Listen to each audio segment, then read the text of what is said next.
Old Egypt had risen from its grave young and immortal. Young, immortal, and rich in beauty, like Nefertiti.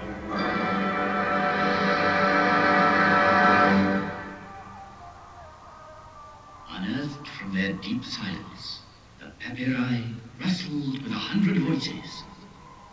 They had bloomed on the bank of the Nile. They had crossed through time. And then, 5,000 years later, they unfolded the dramatic story of a civilization. From their leaves even rises the voice of the first schoolboys who struggled to write. They were weary and feared the cave.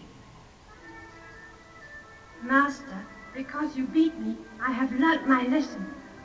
Child, no matter how great and deep our knowledge, offer your constant thanks to God. He will grant you his grace always.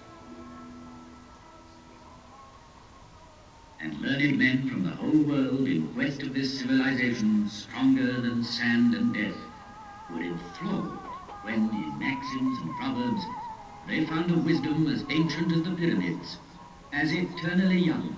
In the depths of the tombs, they heard voices rising again after thousands of years.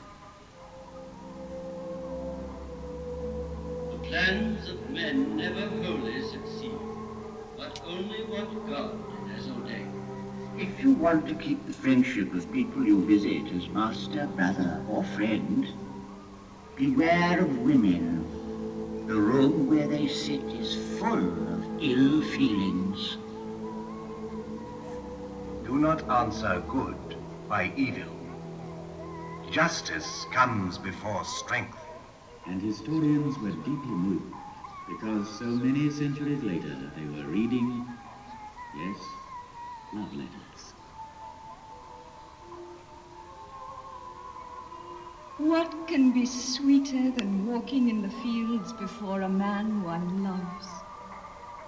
I can no longer touch your heart. Why? If I go walking, you are there with me, everywhere, with every step. My hand is in your hand. Listening to your voice troubles my mind.